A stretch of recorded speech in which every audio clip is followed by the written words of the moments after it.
Hi everyone, welcome to our channel Narendra Talks. Friends, all competitive exams, TET, DSC, teacher eligibility test, అలాగే TRT teacher recruitment test, ఇలా అన్ని రకాల పోటీ పరీక్షలకు ఉపయోగపడేలా సబ్జెక్ట్ కంటెంట్ వీడియోస్ తెలుసుకుంటూ ఉన్నాం కదా. ఈరోజు 9th క్లాస్ ఫిజికల్ సైన్స్ 9వ తరగతి భౌతిక రసాయన శాస్త్రాల సెమిస్టర్ 2కు సంబంధించినటువంటి కంప్లీట్ బిట్ బ్యాంక్ వీడియో ఇప్పుడు తెలుసుకుందాం. మన ఛానల్లో AP TET DSC subject content పేరుతో ప్లేలిస్ట్ ఉందండి. ఇందులో 3rd to 10th క్లాస్ 3వ తరగతి నుంచి 10వ తరగతి దాకా సైన్సు సోషల్ సంబంధించినటువంటి Andhra Pradesh government latest text books ఆధారంగా డిఎస్సి కోసం టీఆర్టీ టీచర్ రిక్రూట్మెంట్ కోసం స్పెషల్గా రూపొందించినటువంటి DSC special videos content videos అందుబాటులో ఉన్నాయి. ఈ వీడియోస్ లింక్స్ అన్నీ కూడా డిస్క్రిప్షన్లో ఉన్నాయి, ఒకసారి చూడండి. అలాగే అన్ని రకాల పోటీ పరీక్షలు ఆల్ కాంపిటేటివ్ ఎగ్జామ్స్కు ఉపయోగపడేలా జనరల్ నాలెడ్జ్ అనే పేరుతో ప్లేలిస్ట్ ఉందండి. ఇందులో GK topics, general knowledge topics, practice bits videos అందుబాటులో ఉన్నాయి. ఈ వీడియోస్ లింక్స్ అన్నీ కూడా డిస్క్రిప్షన్లో ఉన్నాయి, ఒకసారి చూడండి. ఓకే, ఫస్ట్ టైం మన ఛానల్ చూస్తున్నట్లయితే సబ్స్క్రైబ్ చేయండి, బెల్ ఐకాన్ ఆల్ మీద ట్యాప్ చేయండి. సబ్స్క్రైబ్ చేయడం వలన ఛానల్లో ఉన్న వివిధ రకాల వీడియోలన్నీ మీరు మిస్ కాకుండా చూడగలుగుతారు. ఓకే, టుడే టాపిక్లోకి వెళ్ళే ముందు వీడియోనైతే లైక్ చేయండి ఫ్రెండ్స్. లైక్ చేయడం వలన మరిన్ని కంటెంట్ వీడియోస్ మీ ముందుకు తీసుకురావడానికి నాకు అవకాశం ఇచ్చిన వారు అవుతారు, కాబట్టి లైక్ చేయడం అయితే మర్చిపోవద్దండి. అలాగే ఛానల్ను సబ్స్క్రైబ్ చేసుకోండి. ఇక వీడియోనైతే స్కిప్ చేయకండి, కంప్లీట్గా చూసే ప్రయత్నం చేయండి, ఎందుకంటే సబ్జెక్ట్ అనేది పూర్తిగా అర్థమవుతుంది. కంప్లీట్గా స్కిప్ చేయకుండా పూర్తి వీడియోను చూడగలరు. ఇక విషయంలోకి వస్తే టెట్, డిఎస్సి ఆల్ కాంపిటేటివ్ ఎగ్జామ్స్కి ఉపయోగపడేలా సబ్జెక్ట్ కంటెంట్ వీడియోస్ తెలుసుకుంటున్నాం కదా. Andhra Pradesh government latest text books ఆధారంగా రూపొందించినటువంటి డిఎస్సి స్పెషల్ కంటెంట్ వీడియోస్ మనం తెలుసుకుంటూ ఉన్నాం. ఇవాళ 9th క్లాస్ భౌతిక రసాయన శాస్త్రాలు 9వ తరగతి భౌతిక రసాయన శాస్త్రాలకు సంబంధించి సెమిస్టర్ 1కు సంబంధించిన వీడియోను ఆల్రెడీ మన ఛానల్లో అప్లోడ్ చేయడం జరిగింది. ఈరోజు సెమిస్టర్ 2కు సంబంధించినటువంటి వీడియో ద్వారా మొత్తం 9వ తరగతి కంప్లీట్ బిట్ బ్యాంక్ వీడియోను ఇప్పుడు తెలుసుకుందాం. సెమిస్టర్ 2కు సంబంధించినటువంటి విషయ సూచికను ఒకసారి గమనిస్తే మనకు మొత్తంగా 4 పాఠ్యాంశాలు అయితే ఉన్నాయి. అవి 8, 9, 10, 11, 8th, 9th, 10th, 11th 4 lessons అయితే ఉన్నాయి. విషయ సూచిక అనేది మనం ఒకసారి గమనిస్తూ ఉన్నాం. 8వ పాఠ్యాంశం బలము మరియు గమన నియమాలు, 9వ పాఠ్యాంశం గురుత్వాకర్షణ, 10వ పాఠ్యాంశం పని మరియు శక్తి, 11వ పాఠ్యాంశం ధ్వని. ఈ విధంగా అయితే 4 పాఠ్యాంశాలు అయితే ఉన్నాయి. మొదటి పాఠ్యాంశాన్ని చూడబోయే ముందు వీడియోనైతే లైక్ చేయండి ఫ్రెండ్స్. లైక్ చేయడం వలన మరిన్ని వీడియోస్ మీ ముందుకు తీసుకురావడానికి అవకాశం ఇచ్చిన వారు అవుతారు, కాబట్టి వీడియోనైతే లైక్ చేయడం మర్చిపోవద్దండి. 8వ పాఠ్యాంశం బలం మరియు గమన నియమాలు. బలం మరియు గమన నియమాల్లో మొదటి ప్రశ్నను చూస్తూ ఉన్నా. ఒక వస్తువు యొక్క నిశ్చల స్థితి దేనిని సూచిస్తుంది? ఒక వస్తువు యొక్క నిశ్చల స్థితి దేనిని సూచిస్తుంది? చలన స్థితే, సహజ స్థితే, నిశ్చల స్థితే, ఏది కాదు? ఆప్షన్ బి సహజ స్థితిని సూచిస్తుంది. రెండవ ప్రశ్న చూస్తూ ఉన్నాం. వస్తువులకు చలనం కలిగించే మార్గాలు ఏమిటి? వస్తువులకు చలనం కలిగించే మార్గాలు నెట్టడం, కొట్టడం, లాగడం, పైవన్నీ. ఆప్షన్ డి పైవన్నీ అండి. మూడవ ప్రశ్నను గమనిస్తూ ఉన్నాం. ఒక వస్తువు యొక్క వేగం, పరిమాణం మార్చడానికి లేదా దాని చలన దిశ మార్చుకోవడానికి దీనిని ఉపయోగిస్తారు? వేగాన్ని, చలనాన్ని, బలాన్ని, ఏది కాదు? ఆప్షన్ సి బలాన్ని ఉపయోగిస్తారు. ఒక వస్తువు యొక్క వేగం, పరిమాణం మార్చడానికి లేదా దాని చలన దిశ మార్చుకోవడానికి బలాన్ని ఉపయోగించడం జరుగుతుంది. 4వ ప్రశ్నను చూస్తూ ఉన్నాం. బలం వస్తువుల యొక్క వేటిని మార్చగలదు? ఆకారాన్ని, పరిమాణాన్ని. Option C A comma B, option D ఏది కాదు? Option C A comma B ఆకారాన్ని మరియు పరిమాణాన్ని చూడవచ్చు. ఇక 5వ ప్రశ్న చూస్తున్నాం. ఏదైనా ఒక వస్తువును 2 వైపుల నుండి సమాన బలాలతో లాగితే ఆ వస్తువు కదలదు. అటువంటి బలాలను ఏమంటారు? ఆప్షన్ ఏ తుల్య బలాలు, ఆప్షన్ బి అసమతుల్యాలు, ఆప్షన్ సి గమన స్థితులు, ఆప్షన్ డి ఏది కాదు? ఆప్షన్ ఏ తుల్య బలాలు అంటారు. 6వ ప్రశ్న చూస్తున్నాం. ఒక వస్తువుపై పనిచేసే బలం దానిని చలనంలోకి తీసుకువస్తుందని సూచిస్తుంది. ఒక వస్తువుపై పనిచేసే ఏ బలం దానిని చలనంలోకి తీసుకువస్తుందని సూచిస్తుంది? తుల్య బలాలా, అసమతుల్య బలమా, గమన స్థితులా? ఆప్షన్ డి ఏది కాదా? ఆప్షన్ బి అసమతుల్య బలం. ఒక వస్తువుపై పనిచేసే అసమతుల్య బలం దానిని చలనంలోకి తీసుకువస్తుందని సూచిస్తుంది. 7వ ప్రశ్నను చూస్తూ ఉన్నాం. ఏ శాస్త్రవేత్త వాలు తలాలపై వస్తువుల చలనాన్ని పరిశీలించడం ద్వారా వస్తువులపైన ఏ బలము పనిచేయకపోతే అవి స్థిరవడితో చలిస్తాయి అని చెప్పి నిరూపించాడు? Option A Galileo, option B Louis Pasteur, option C Lavoisier, option D ఎవరూ కాదు.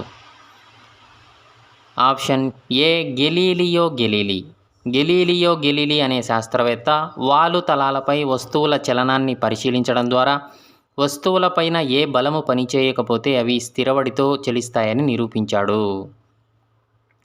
8వ ప్రశ్నను చూస్తున్నాం. నున్నగా ఉన్నటువంటి గోళీ నున్నటి తలం మరియు తలం యొక్క ఉపరితలం పైన వేటిని పోయడం ద్వారా ఘర్షణ బలం యొక్క ప్రభావాన్ని తగ్గించవచ్చు? కందెనలు, గ్రీసులు, నూనెలు, పైవన్నీ. ఆప్షన్ డి పైవన్నీ అండి. 9వ ప్రశ్న చూస్తున్నాం. బలం మరియు చలనం పైన గెలీలియో ఆలోచనలను ఎవరు అధ్యయనం చేసి వస్తువుల చలనమును వివరించే 3 ప్రాథమిక నియమాలు ప్రతిపాదించాడు? బలం మరియు చలనం పైన గెలీలియో యొక్క ఆలోచనలను ఎవరు అధ్యయనం చేసి వస్తువుల చలనమును వివరించే 3 ప్రాథమిక నియమాలను ప్రతిపాదించారు? Option A Einstein, option B Lavoisier, option C Isaac Newton, option D ఎవరూ కాదు. Option C Isaac Newton. 10వ ప్రశ్న చూస్తున్నాం. ఐజాక్ న్యూటన్ ప్రతిపాదించినటువంటి 3 ప్రాథమిక నియమాలు ఏ పేరుతో ప్రసిద్ధి చెందాయి? ఆప్షన్ ఏ న్యూటన్ గమన నియమాలు, ఆప్షన్ బి ప్రాథమిక నియమాలు, ఆప్షన్ సి చలన నియమాలు, ఆప్షన్ డి ఏది కాదు. ఆప్షన్ ఏ న్యూటన్ గమన నియమాలు. 11వ ప్రశ్న చూస్తున్నాం. ఫలిత బలము వస్తువు స్థితిని మార్చడానికి ప్రయత్నించనంత వరకు నిశ్చల స్థితిలో ఉన్న వస్తువు నిశ్చల స్థితిలోని, రుజుమార్గంలో సమచలనంలో ఉన్న వస్తువు అదే స్థితిలోనూ ఉంటుంది. ఇది న్యూటన్ గమన నియమాలలో ఏ నియమం? మరొకసారి ప్రశ్న. ఫలిత బలం వస్తు స్థితిని మార్చడానికి ప్రయత్నించనంత వరకు, అంటే ప్రయత్నం చేయడం లేదు, ప్రయత్నం చేయడంత వరకు నిశ్చల స్థితిలో ఉన్నటువంటి వస్తువు నిశ్చల స్థితిలోనూ, రుజుమార్గంలో సమచలనంలో ఉన్నటువంటి వస్తువు అదే స్థితిలోనూ ఉంటుంది. ఇది న్యూటన్ గమన నియమాలలో ఏ నియమం? ఆప్షన్ ఏ మొదటి నియమం, ఆప్షన్ బి రెండవ నియమం, ఆప్షన్ సి మూడవ నియమం, ఆప్షన్ డి ఏది కాదు. ఆప్షన్ ఏ మొదటి నియమం. మొదటి నియమం ఏం చెప్తుందండి? న్యూటన్ గమన నియమాలలో మొదటి నియమం ఫలిత బలం వస్తు స్థితిని మార్చడానికి ప్రయత్నించనంత వరకు నిశ్చల స్థితిలో ఉన్న వస్తువు నిశ్చల స్థితిలోనూ, రుజుమార్గంలో సమచలనంలో ఉన్న వస్తువు అదే స్థితిలోనూ ఉంటుంది. 12వ ప్రశ్న చూస్తున్నాం. గుణాత్మకంగా నిశ్చల స్థితిలో ఉన్న లేదా సమవేగంతో చలిస్తూ ఉన్న కదిలింపబడని వస్తువులు అదే స్థితిలో ఉండాలని కోరుకునే ధర్మాన్ని ఏమంటారు? ఆప్షన్ ఏ జడత్వం, ఆప్షన్ బి ఫలిత బలం, ఆప్షన్ సి నిశ్చల స్థితి, ఆప్షన్ డి ఏది కాదు. Option A జడత్వం. గుణాత్మకంగా నిశ్చల స్థితిలో ఉన్న లేదా సమవేగంతో చలిస్తూ ఉన్నటువంటి కదిలింపబడని వస్తువులు అదే స్థితిలో ఉండాలని కోరుకునే ధర్మాన్ని జడత్వం అంటారు. ఇక 13వ ప్రశ్న చూస్తే న్యూటన్ మొదటి గమన నియమాన్ని ఇలా కూడా అంటారు. జడత్వ నియమం, ఘర్షణ నియమం, ఫలిత బల నియమం ఏది కాదు. ఆప్షన్ ఏ జడత్వ నియమం అని కూడా అంటారు. 14వ ప్రశ్న చూస్తున్నాం. మోటారు వాహనాలలో ప్రయాణించేటప్పుడు అకస్మాత్తుగా డ్రైవర్ బ్రేకులు వేసినప్పుడు అందులో ఉన్నవారు ముందు భాగాలకు ఢీకొట్టడం ద్వారా గాయాల పాలవ్వకుండా సీటు బెల్టులు ధరిస్తారు. అవునా? ఇది న్యూటన్ గమన నియమాలలో ఏ నియమం? ఇది న్యూటన్ గమన నియమాలలో ఏ నియమం వివరిస్తుంది? మొదటి గమన నియమమా, రెండవ గమన నియమమా, జడత్వ నియమమా, option D A comma Cena? Option D A comma C. మొదటి గమన నియమం మరియు జడత్వ నియమం ఈ రెండు కూడా ఒకటే, కాబట్టి ఇది న్యూటన్ మొదటి గమన నియమం. ఇక 15వ ప్రశ్న చూస్తే గెలీలియో ఏ సంవత్సరంలో ఇటలీ దేశంలోని పీసాలో జన్మించాడు? ఆప్షన్ ఏ 1564 ఫిబ్రవరి 15 నాడు గెలీలియో ఇటలీ దేశంలోని పీసాలో జన్మించడం జరిగింది. 16వ ప్రశ్న చూస్తున్నాం. ఏ సంవత్సరంలో గెలీలియో గెలీలీ తన మొదటి విజ్ఞాన శాస్త్ర పుస్తకం ద లిటిల్ బ్యాలెన్స్ లా బాలెనిసిట్టా అనే దాన్ని విడుదల చేయడం జరిగింది? ఏ సంవత్సరంలో గెలీలియో గెలీలీ తన మొదటి విజ్ఞాన శాస్త్ర పుస్తకం ద లిటిల్ బ్యాలెన్స్?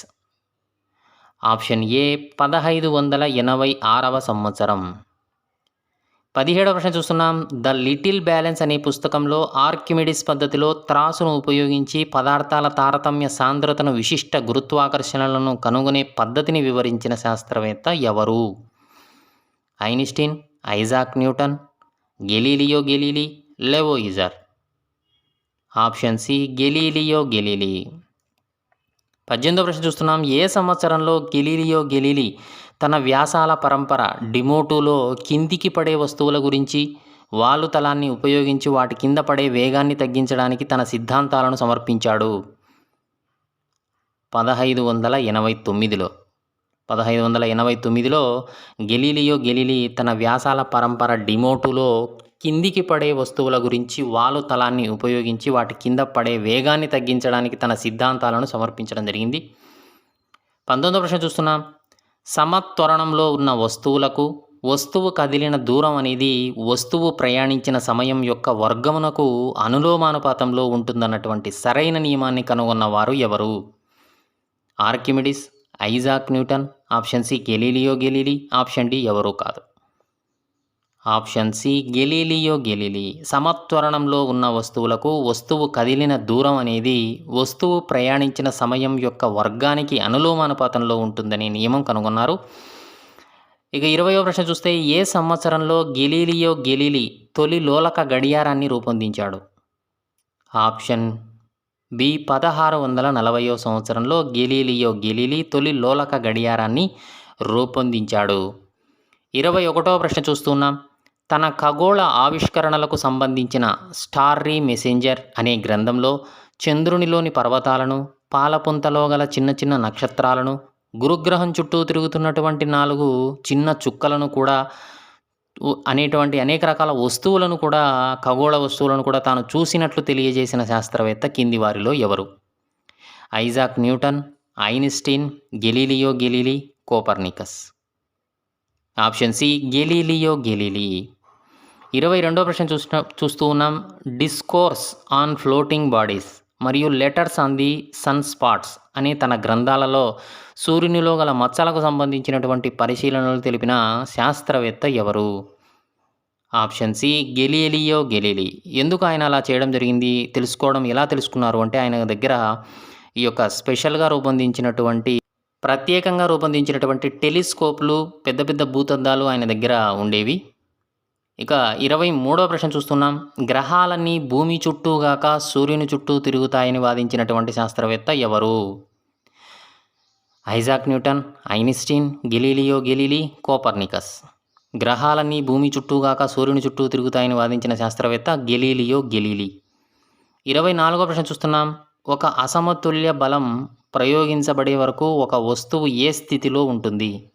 సమస్థితి, నిశ్చల స్థితి, ఒకే స్థితి, ఏది కాదు. ఆప్షన్ బి నిశ్చల స్థితిలో ఉంటుంది. 25వ ప్రశ్న చూస్తున్నాం. ఒక వస్తువు నిశ్చల స్థితిలో ఉంటే నిశ్చల స్థితిలోనే ఉండాలని, ఒకవేళ కదులుతూ ఉంటే కదులుతూ ఉండాలని ప్రయత్నిస్తుంది. వస్తువు యొక్క ఈ ధర్మాన్ని ఏమంటారు? స్థిరత్వం, జడత్వం, గమనం, ఏది కాదు. Option B జడత్వం. 26వ ప్రశ్న చూస్తున్నాం. పరిమాణాత్మకంగా ఒక వస్తువు యొక్క జడత్వాన్ని దేనితో కొలుస్తారు? ద్రవ్యరాశి, కిలోగ్రాములు, మిల్లీగ్రాములు, ఏది కాదు. ఆప్షన్ ఏ ద్రవ్యరాశి. 27వ ప్రశ్న చూస్తున్నాం. ఒక వస్తువు యొక్క ద్రవ్యరాశిని దీనికి కొలతగా చెప్పవచ్చు? జడత్వానికి, స్థిరత్వానికి, పరిమాణాత్మకానికి, ఏది కాదు. ఆప్షన్ ఏ జడత్వానికి ఒక వస్తువు యొక్క ద్రవ్యరాశిని కొలతగా చెప్పవచ్చు. 28వ ప్రశ్న చూస్తున్నాం.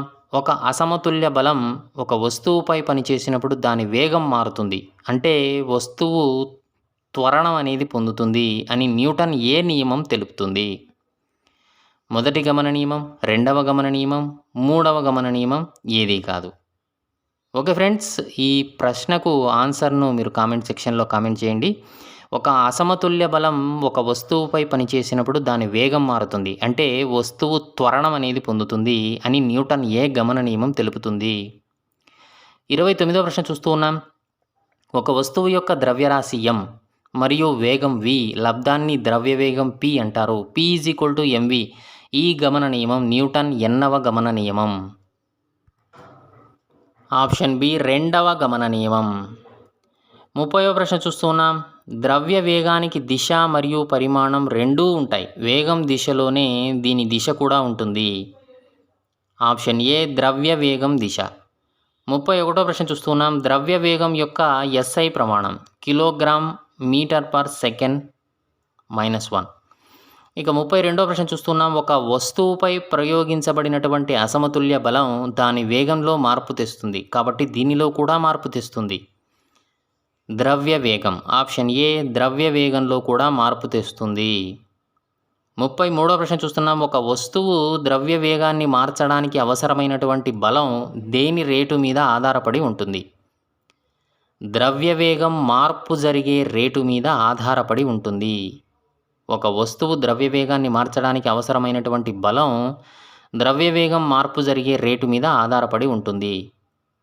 34వ ప్రశ్న చూస్తున్నాం. ఒక వస్తువు ద్రవ్య వేగంలో మార్పు రేటు ఆ వస్తువుపై పనిచేసే అసమతుల్య బలానికి అనులోమానుపాతంలో ఉంటుంది మరియు బల దిశలోనే ఉంటుంది అని న్యూటన్ ఏ గమన నియమం తెలుపుతుంది? మొదటి గమన నియమం, రెండవ గమన నియమం, మూడవ గమన నియమం ఏదీ కాదు. ఆప్షన్ బి రెండవ గమన నియమం. ఇక 35వ ప్రశ్న చూస్తున్నాం. సరళ రేఖా మార్గం వెంబడి ప్రయాణిస్తున్నటువంటి ఒక వస్తువు ద్రవ్యరాశి m తొలి వేగం u అనుకుంటే ఒక స్థిర బలం Fను t కాలం పాటు ప్రయోగించడం వల్ల వస్తువు సమత్వరణంతో v వేగాన్ని పొందింది. దీనికి సూత్రీకరణ చేస్తే ద్రవ్య వేగంలో మార్పు alpha p2 - p1 alpha mv - mu alpha m × v - u. ద్రవ్య వేగంలో మార్పు rate alpha m × v - u/t లేదా ప్రయోగించిన బలం F alpha m × v - u/t. F km × v - u/t చేస్తే kma అనేటువంటిది రావడం జరుగుతుంది. ఇక 36వ ప్రశ్న చూస్తూ ఉన్నాం. ఒక కిలోగ్రామ్ ద్రవ్యరాశి గల వస్తువులో 1 మీటర్ పర్ సెకండ్ స్క్వేర్ త్వరణం కలిగించే దానిని ఒక బల ప్రమాణం అంటారు. ఒక బల ప్రమాణం అంటే ఒక బల ప్రమాణం k × 1 kilogram × 1 metre per second square. 37వ ప్రశ్న చూస్తున్నాం. బలం యొక్క ప్రమాణం కిలోగ్రామ్ మీటర్ సెకండ్ స్క్వేర్ లేదా న్యూటన్. న్యూటన్ యొక్క సంకేతం n అని సూచించడం జరుగుతుంది. ఇక ఒక వస్తువుపై పనిచేసే బలాన్ని కొలవడానికి దాని యొక్క ద్రవ్యరాశి మరియు త్వరణంగా తెలిపే పద్ధతిని న్యూటన్ ఏ గమన నియమం తెలియజేస్తుంది? ఆప్షన్ బి రెండవ గమన నియమం తెలియజేస్తుంది. 39వ ప్రశ్న చూస్తున్నాం. న్యూటన్ రెండవ గమన నియమానికి ఉదాహరణలు తెలపండి.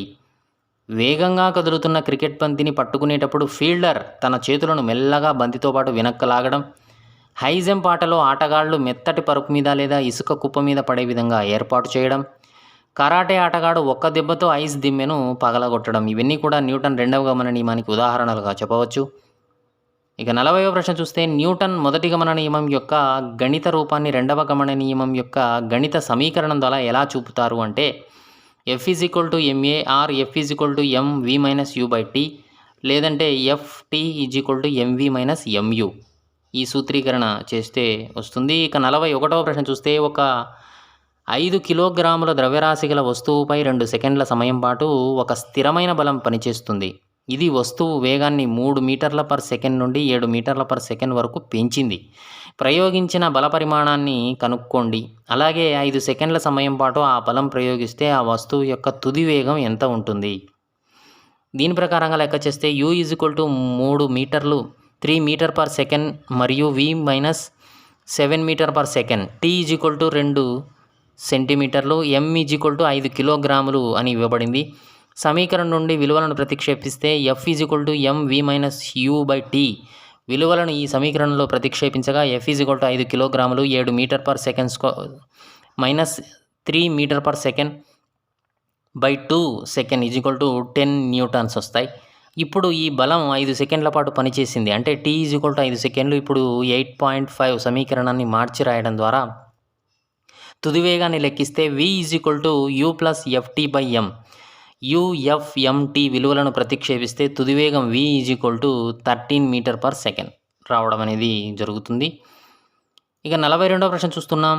108 కిలోమీటర్లు పర్ గంట వేగంతో కదులుతున్నటువంటి మోటారు కారు బ్రేకులు వేసిన 4 సెకండ్ల తర్వాత ఆగింది. ప్రయాణికులతో సహా మోటారు కారు ద్రవ్యరాశి 1000 కిలోగ్రాములైతే బ్రేకులు మోటారు కారుపై ప్రయోగించిన బలాన్ని లెక్కించండి. మోటారు కారు తొలి వేగం u 108 కిలోమీటర్లు పర్ గంట 108 × 1000 మీటర్లు బై 60 × 60 సెకండ్లు 30 మీటర్/సెకండ్. మరియు మోటారు కారు తుది వేగము v 0 మీటర్/సెకండ్. ప్రయాణికులతో సహా మోటారు కారు ద్రవ్యరాశి 1000 కిలోగ్రాములు మరియు మోటారు కారు ఆపడానికి పట్టిన సమయము t 4 సెకండ్లు బ్రేకుల ద్వారా. ప్రయోగించబడినటువంటి బల పరిమాణం F m × v - u/t విలువల ప్రతిక్షేపించగా F 1000 కిలోగ్రాములు 30 మీటర్/సెకండ్ బై 4 సెకండ్స్ 7500 కిలోగ్రాములు మీటర్/సెకండ్ స్క్వేర్ లేదా 7500 న్యూటన్లు అని చెప్పవచ్చు. 43వ ప్రశ్న చూస్తూ ఉన్నాం. ఒక వస్తువు రెండవ వస్తువుపై బలాన్ని ప్రయోగించినప్పుడు రెండవ వస్తువు కూడా వెంటనే మొదటి వస్తువుపై తిరిగి బలాన్ని ప్రయోగిస్తుందని న్యూటన్ ఏ గమన నియమం తెలియజేస్తుంది? ఆప్షన్ సి మూడవ గమన నియమం తెలియజేస్తుంది. 44వ ప్రశ్న చూస్తున్నాం. చర్య ప్రతిచర్య బలాలు ఎప్పుడూ 2 వేరువేరు వస్తువులపైన ఒకే సమయంలో పనిచేస్తూ ఉంటాయి అని తెలిపేటువంటి న్యూటన్ గమన నియమం ఏది? మూడవ గమన నియమం. 45వ ప్రశ్న చూస్తున్నాం. న్యూటన్ మూడవ గమన నియమానికి ఉదాహరణలు తెలపండి. ఒక తుపాకీతో కాల్చినప్పుడు అది బుల్లెట్ పైన ముందుకు కదిలేటట్లుగా బలాన్ని ప్రయోగిస్తుంది. బుల్లెట్ తుపాకీ మీద సమానమైన మరియు వ్యతిరేక బలాన్ని కలగజేస్తుంది. అదేవిధంగా ఒక పడవ నుంచి పడవ నడిపే వ్యక్తి కిందకు దూకే సందర్భం కూడా వివరించవచ్చు. ఇక 46వ ప్రశ్న చూస్తే ప్రతిచర్యకు దానికి సమానమైన వ్యతిరేక దిశలో ప్రతిచర్య ఉంటుంది. చర్య ప్రతిచర్య 2 వేరువేరు వస్తువులపై పనిచేస్తాయని తెలిపే న్యూటన్ గమన నియమం ఏది? ఆప్షన్ సి మూడవ గమన నియమం. ఓకే ఫ్రెండ్స్, వీడియోని అయితే లైక్ చేయండి. లైక్ చేయడం వలన మరిన్ని కంటెంట్ వీడియోస్ మీ ముందుకు తీసుకురావడానికి అవకాశం ఇచ్చిన వారు అవుతారు. కాబట్టి వీడియోని అయితే లైక్ చేయండి. అలాగే ఛానల్ సబ్స్క్రైబ్ చేసుకోండి. బెల్ ఐకాన్ ఆల్ మీద ట్యాప్ చేయండి. అన్ని రకాల వీడియోస్ మీకు నోటిఫికేషన్ రూపంలో మొబైల్లో వస్తూ ఉంటాయి. ఇక 9వ పాఠ్యాంశం అంటే రెండవ పాఠ్యాంశం గమనిస్తూ ఉన్నాం. గురుత్వాకర్షణ. గురుత్వాకర్షణలో మొదటి ప్రశ్న చూస్తూ ఉన్నాం. అన్ని రకాల సందర్భాలలో గ్రహాలు, చంద్రుడు లాంటి వస్తువులపై ఏదో ఒక బలం పనిచేస్తూ ఉండాలి. వీటన్నిటికీ ఒకే ఒక బలం కారణమవుతుంది అని చెప్పి ఐజాక్ న్యూటన్ గ్రహించడం జరిగింది. ఆ బలం పేరు ఏమిటి? గురుత్వాకర్షణ బలమా, భారత్వ బలమా, విశ్వ ఆకర్షణ బలమా? ఏది కాదు. ఆప్షన్ ఏ గురుత్వాకర్షణ బలం. రెండవ ప్రశ్న చూస్తున్నాం. వస్తువును వృత్తాకార మార్గంలో ఉంచుతూ కేంద్రం వైపు పనిచేసేలా చేసే బలాన్ని ఏమంటారు? అభికేంద్ర బలం, కేంద్రం వైపు పనిచేసే బలం, ఏ కామా బి? ఏది కాదు. Option C A comma B అభికేంద్ర బలం, కేంద్రం వైపు పనిచేసే బలం. మూడవ ప్రశ్నను చూస్తూ ఉన్నాం. ఒక సరళ రేఖ వృత్తాన్ని ఒకే ఒక బిందువు వద్ద ఖండిస్తే ఆ రేఖను వృత్తానికి ఏ రేఖ అవుతుంది? స్పర్శరేఖ, వృత్తరేఖ, సరళ రేఖ? ఏది కాదు. ఆప్షన్ ఏ స్పర్శరేఖ అవుతుంది. ఒక సరళ రేఖ వృత్తాన్ని ఒకే ఒక బిందువు వద్ద ఖండిస్తే ఆ రేఖను వృత్తానికి స్పర్శరేఖ అవుతుంది. మనం 4వ ప్రశ్న గమనిస్తూ ఉన్నాం. ఒక వృత్తానికి గీచినటువంటి స్పర్శరేఖను బి వద్ద ఆ స్పర్శరేఖ ఉంది. ఆప్షన్ ఏ బి స్పర్శరేఖ అవుతుంది. ఇక 5వ ప్రశ్న చూస్తున్నాం. భూమి చుట్టూ చంద్రుని చలనానికి గల కారణం ఏమిటి? కేంద్ర బలమా, ఆకర్షణ బలమా, గురుత్వ బలమా? ఏది కాదు. ఆప్షన్ ఏ కేంద్ర బలం. కేంద్ర బలం వలన భూమి చుట్టూ చంద్రుడి చలనానికి కారణమవుతుంది. 6వ ప్రశ్న చూస్తున్నాం. విశ్వంలోని అన్ని వస్తువుల మధ్య ఆకర్షణ ఉంటుందని న్యూటన్ నిర్ధారించాడు. ఈ వస్తువుల మధ్య ఉండే ఆకర్షణ బలాన్ని ఏమంటారు? గురుత్వాకర్షణ బలం, కేంద్రక బలం, గురుత్వ బలం? ఏది కాదు. ఆప్షన్ ఏ గురుత్వాకర్షణ బలం అంటారు. 7వ ప్రశ్న చూస్తున్నాం. 2 ఏకరీతి వస్తువుల మధ్య గురుత్వాకర్షణ బలం వాటి కేంద్రాలను కలిపే సరళ రేఖ వెంబడి నిర్దేశించబడితే విశ్వ గురుత్వాకర్షణ నియమం ప్రకారం ఏమవుతుంది? విశ్వ గురుత్వాకర్షణ నియమం ప్రకారం ఈ బలం రెండు వస్తువుల ద్రవ్యరాశుల లబ్ధానికి అనులోమానుపాతంలో ఉంటుంది. గుర్తుపెట్టుకోవాలి. ఎఫ్ ఆల్ఫా ఎం ఇంటూ ఎం మరియు ఈ బలం అనేది రెండు వస్తువుల మధ్య దూర వర్గానికి విలోమానుపాతంలో ఉంటుంది. అంటే ఎఫ్ ఆల్ఫా 1/d². ఇంకా 8వ ప్రశ్న చూస్తే ఏ రెండు వస్తువుల మధ్యనైనా పనిచేసే ఆకర్షణ బలం వాటి ద్రవ్యరాశుల లబ్ధానికి అనులోమానుపాతంలోనూ వాటి మధ్య దూరం వర్గానికి విలోమానుపాతంలోనూ ఉంటుంది అని చెప్పేటువంటి నియమం ఏది?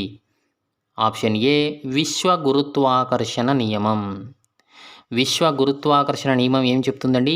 ఏ రెండు వస్తువుల మధ్యనైనా పనిచేసేటువంటి ఆకర్షణ బలం వాటి ద్రవ్యరాశుల లబ్ధానికి అనులోమానుపాతంలోనూ వాటి మధ్య దూరం యొక్క వర్గానికి విలోమానుపాతంలోనూ ఉంటుందని చెప్పే నియమం విశ్వ గురుత్వాకర్షణ నియమం. 9వ ప్రశ్న చూస్తున్నాం. F is equal to G big M into small M by d². ఇక్కడ అనుపాత స్థిరాంకం జీను విశ్వ గురుత్వాకర్షణ స్థిరాంకం అంటారు. ఈ సమీకరణాన్ని అడ్డగుణకారం చేయగా f into d² is equal to G M into m లేక g is equal to f d² by m into m. ఇక్కడ 10వ ప్రశ్న చూస్తే g is equal to f d² by m into m సమీకరణంలో బలం, దూరం, ద్రవ్యరాశి ప్రమాణాలను ప్రతిక్షేపించగా జీ అనే దానికి ఎస్ఐ ప్రమాణం ఏమిటి అంటే newton per metre square kilogram square. 11వ ప్రశ్న చూస్తూ ఉన్నాం. సున్నితపు త్రాసును ఉపయోగించి హెన్రీ క్యావెండిష్ శాస్త్రవేత్త ఏ విలువను కనుగొన్నాడు? జీ విలువను కనుగొన్నాడు. జీ విలువ 6.673 into 10⁻⁻11 newton per metre square kilogram -2. ఇక 11వ ప్రశ్న చూస్తే విశ్వ గురుత్వాకర్షణ నియమం విలోమ వర్గం ఎఫ్ అనేది డి యొక్క వర్గానికి విలోమానుపాతంలో ఉంటుంది. అంటే ఉదాహరణకు డి అనేది 6 రెట్లయితే ఎఫ్ అనేది 1/36 రెట్లు చిన్నదిగా ఉంటుంది. 12వ ప్రశ్న చూస్తే విశ్వ గురుత్వాకర్షణ నియమం విజయవంతంగా సంబంధం లేని అనేక దృగ్విషయాలను వివరించింది. అవి ఏవి? మనల్ని భూమికి పరిమితం చేసే బలం విశ్వ గురుత్వాకర్షణ నియమం ప్రకారం భూమి చుట్టూ చంద్రుని చలనం, సూర్యుని చుట్టూ గ్రహాల చలనం, చంద్రుడు మరియు సూర్యుని వలన ఆటుపోట్లు అనేటువంటివి అనేక దృగ్విషయాలనైతే వివరించింది. 13వ ప్రశ్న చూస్తూ ఉన్నాం. గురుత్వాకర్షణ బలం వలన వస్తువులు ఎప్పుడైతే భూమి వైపు పతనమవుతాయో అలాంటి వస్తువులను ఏమంటారు? స్వేచ్ఛా పతన వస్తువులు అని అంటారు. 14వ ప్రశ్న చూస్తున్నాం. ఎప్పుడైనా వస్తువు భూమి వైపు కిందికి పడుతుంటే అది దేనిని పొందుతుంది? త్వరణం పొందుతుంది. 15వ ప్రశ్న చూస్తున్నాం. గురుత్వాకర్షణ బల పరిమాణం ఎఫ్ అనేది ద్రవ్యరాశి మరియు గురుత్వ త్వరణముల లబ్ధానికి సమానం. దీనికి సూత్రం ఏమిటి? MG is equal to G M into M by r², G is equal to G M by r². 16వ ప్రశ్న చూస్తున్నాం. జీ విలువను లెక్కించండి. జీ విలువను లెక్కించుటకు మనము జీ, ఎం మరియు ఆర్ విలువలను సమీకరణంలో ప్రతిక్షేపించాలి. అవి విశ్వ గురుత్వాకర్షణ స్థిరాంకం G is equal to 6.7 into 10⁻⁻11 newton per metre square, భూమి ద్రవ్యరాశి M is equal to 6 into 10⁻24 కిలోగ్రాములు మరియు భూమి యొక్క వ్యాసార్థం R is equal to 6.4 into 10⁻6 meters. Small G is equal to big G M by r² అంటే 6.7 into 10⁻11 nm square kg -2 kilogram -2 into 6 into 10⁻24 kg by 6.4 into 10⁻6 m. ఈ విలువను ప్రతిక్షేపిస్తే 9.8 metre per second -2 అనేది వస్తుంది. ఈ విధంగా భూమి మీద గురుత్వ త్వరణం విలువ small G is equal to 9.8 metre per second -2 అవుతుంది. 17వ ప్రశ్న చూస్తూ ఉన్నాం. ఎవరు ఇటలీలోని పీసా లీనింగ్ టవర్ నుంచి వివిధ రకాల వేరువేరు వస్తువులను జార విడిచినప్పుడు, చాలా అని కాదండి, జార విడిచినప్పుడు, పైనుంచి కిందికి జార విడిచినప్పుడు అవి ఒకే సమయంలో పతనమైనవిగా నిరూపించిన శాస్త్రవేత్త ఎవరు అంటే గెలీలియో గెలీలీ గారు. ఇక 18వ ప్రశ్న చూస్తే భూమి ఉపరితలం మీద జీ విలువ స్థిరంగా ఉంటుంది కనుక అన్ని సమత్వరణ చలన సమీకరణాలలో ఏకి బదులు జీని ప్రతిక్షేపించి వినియోగించవచ్చు. ఆ సమీకరణాలు ఏవి? V is equal to u plus small a t, s is equal to u t plus half a t square, v square is equal to u square plus 2AS. ఈ 3 యొక్క సమీకరణాలు గుర్తుపెట్టుకోవాలి. ఇక 19వ ప్రశ్న చూస్తే వస్తువు భూమిపై ఉన్నటువంటి చంద్రుడిపై ఉన్న లేదా అంతరిక్షంలో ఉన్న ఆ వస్తువు యొక్క ఏది స్థిరంగా ఉంటుంది? వస్తువు భూమిపై ఉన్న చంద్రుడిపై ఉన్న లేదా అంతరిక్షంలో ఉన్న ఆ వస్తువు యొక్క ఏది స్థిరంగా ఉంటుందంటే దాని యొక్క ద్రవ్యరాశి అనేది స్థిరంగా ఉంటుంది, ప్రదేశాన్ని బట్టి అయితే మారదు. ఇక 20వ ప్రశ్న చూస్తే వస్తువుపై పనిచేసే భూమి ఆకర్షణ బలాన్ని ఏమంటారు? వస్తువు భారం అంటారు, దీనిని డబ్ల్యూతో సూచిస్తారు. 21వ ప్రశ్న చూస్తే ఒక వస్తువు యొక్క భారము అనేది దానిపై పనిచేసే భూమ్యాకర్షణ బలం. కాబట్టి SI పద్ధతిలో ప్రమాణం ఏమిటి అంటే భారానికి బలానికి ప్రమాణం ఒక్కటే, అదే న్యూటన్. భారం అనేది నిలువుగా కిందికి పనిచేసే బలం, కాబట్టి దీనికి పరిమాణము దిశ అనేవి 2 ఉంటాయి, గుర్తుపెట్టుకోవాలి, ఇంపార్టెంట్. భారం అనేది నిలువుగా కిందికి పనిచేసే బలం, దీనికి పరిమాణము దిశ 2 అనేది ఉంటాయి. 22వ ప్రశ్న చూస్తున్నాం. భూమి మీద వస్తువు యొక్క భారం అనేది దాని మీద పనిచేసే చంద్రుని ఏ బలం అవుతుంది? చంద్రుని ఆకర్షణ బలం అవుతుంది. చంద్రుని ద్రవ్యరాశి భూమి కంటే తక్కువగా ఉంటుంది, గుర్తుపెట్టుకోవాలి. దీని కారణంగా చంద్రుడు వస్తువులపై తక్కువ ఆకర్షణ శక్తిని కలగజేస్తాడు. 23వ ప్రశ్న చూస్తూ ఉన్నాం. విశ్వ గురుత్వాకర్షణ నియమాన్ని వినియోగించడం ద్వారా చంద్రుని మీద వస్తువు యొక్క భారం అనే సూత్రం తెలపండి. WM is equal to G M into m by R². ఈ సూత్రాన్ని వినియోగిస్తారు. ఇక 24వ ప్రశ్న చూస్తే భూమి చంద్రుడల ద్రవ్యరాశి వ్యాసార్థాలను తెలపండి. ఖగోళ వస్తువు ద్రవ్యరాశి కిలోగ్రాములు, వ్యాసార్థం మీటర్లు. భూమి 5.98 ఇంటూ 10⁻24, వ్యాసార్థం 6.37 ఇంటూ 10⁻6. చంద్రుడు మీద 7.36 ఇంటూ 10⁻22, 1.74 ఇంటూ 10⁻6. 25వ ప్రశ్న చూస్తున్నాం. చంద్రుడి మీద వస్తువు భారం తెలిపే సమీకరణాన్ని తెలపండి. చంద్రుడి మీద వస్తువు భారం భూమి మీద వస్తువు భారం 1/6. చంద్రుడి మీద వస్తువు భారం ఈజ్ ఈక్వల్ టు 1/6 ఇంటూ భూమిపై దాని భారం. 26వ ప్రశ్న చూస్తున్నాం. ఒక వస్తువు యొక్క ద్రవ్యరాశి 10 కిలోగ్రాములు, భూమిపై దాని భారం ఎంత? ద్రవ్యరాశి M is equal to 10 kilograms, గురుత్వ త్వరణం G is equal to 9.8 metre per second square. W is equal to M into G. W is equal to 10 కిలోగ్రాములు into 9.8 metre square, metre per second square is equal to 98 న్యూటన్లు. కావున వస్తువు భారం 98 న్యూటన్లు అవుతుంది. ఇక 27వ ప్రశ్న చూస్తూ ఉన్నాం. ఒక వస్తువు భారము భూమి ఉపరితలంపై కొలిచినప్పుడు 10 న్యూటన్లు ఉంది. అదే వస్తువు భారం చంద్రుని ఉపరితలం మీద కొలిచినప్పుడు ఎంత ఉంటుంది? చంద్రునిపై వస్తువు భారం 1/6 ఇంటూ భూమిపై దాని భారం అంటే WM is equal to WE/6 into 10/6 న్యూటన్లు, 1.67 న్యూటన్లు అవుతుంది. కావున చంద్రుని ఉపరితలంపై వస్తువు భారము 1.67 న్యూటన్లు అవుతుంది. 28వ ప్రశ్న చూస్తున్నాం. వస్తువు యొక్క ఉపరితలంపై లంబంగా పనిచేసే బలాన్ని ఏమంటారు? ఒత్తిడి అంటారు. ఇక 29వ ప్రశ్న చూస్తే ఒత్తిడి ప్రభావం అది పనిచేసే దేనిపై ఆధారపడి ఉంటుంది అంటే దాని యొక్క వైశాల్యంపై ఆధారపడి అనేది ఉంటుంది, గుర్తుపెట్టుకోవాలి. 30వ ప్రశ్న చూస్తే పడుకొని ఉన్నప్పుడు కంటే నిలబడి ఉన్నప్పుడు ఇసుకపై ఒత్తిడి ప్రభావం ఎక్కువగా ఉంటుంది. ప్రమాణ వైశాల్యంపై పనిచేసే ఒత్తిడిని పీడనం అంటారు. అంటే పీడనం ఈజ్ ఈక్వల్ టు ఒత్తిడి బై వైశాల్యం. 31వ ప్రశ్న చూస్తున్నాం. పీడనానికి SI ప్రమాణం ఏమిటి? న్యూటన్ పర్ మీటర్ స్క్వేర్ లేక న్యూటన్ మీటర్ -2. 32వ ప్రశ్న చూస్తున్నాం. శాస్త్రవేత్త బ్లైస్ పాస్కల్ గౌరవార్థం పీడనం యొక్క SI ప్రమాణాన్ని ఏమంటారు? పాస్కల్ అంటారు. దీనిని PAతో సూచిస్తారు. 33వ ప్రశ్న చూస్తున్నాం. తక్కువ వైశాల్యంపై పనిచేసే బలం దేనిని కలగజేస్తుంది? ఎక్కువ పీడనాన్ని కలిగిస్తుంది, గుర్తుపెట్టుకోవాలి. తక్కువ వైశాల్యంపై పనిచేసే బలం ఎక్కువ పీడనాన్ని కలిగిస్తుంది. ఇక 34వ ప్రశ్న చూస్తే ఎక్కువ వైశాల్యంపై పనిచేసే బలం తక్కువ పీడనాన్ని కలిగిస్తుంది. ఇది గుర్తుపెట్టుకోవాలి. ఇక 35వ ప్రశ్న చూస్తే అన్ని ద్రవాలు, వాయువులు, ప్రవాహులు ఒక ఘన పదార్థం దానికి ఉండే బరువు కారణంగా ఉపరితలంపై దేనిని కలగజేస్తుంది? పీడనాన్ని కలగజేస్తుంది. ఇక 36వ ప్రశ్న చూస్తే ప్రవాహులు దేనిని కలిగి ఉంటాయి? బరువు కలిగి ఉంటాయి. 37వ ప్రశ్న చూస్తే పరిమిత ద్రవ్యరాశి గల ప్రవాహిలో ఇది అన్ని దిశలలో తగ్గకుండా ప్రసారం చేయబడుతుంది. పీడనం అనేది తగ్గకుండా ప్రసారం చేయబడుతుంది, గుర్తుపెట్టుకోవాలి. 38వ ప్రశ్న చూస్తూ ఉన్నాం.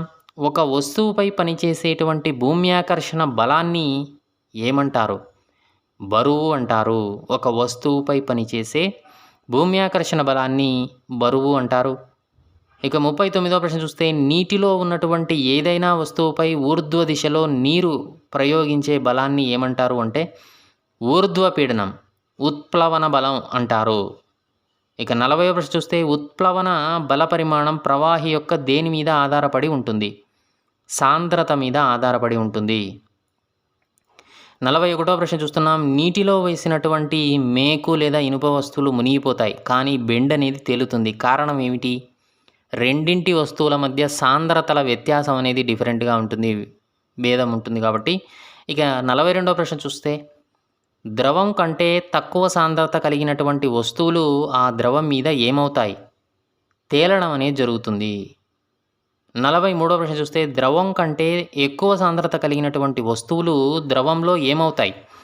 మునిగిపోవడం అనేది జరుగుతుంది. ఇంకా 44వ ప్రశ్న చూస్తున్నాం.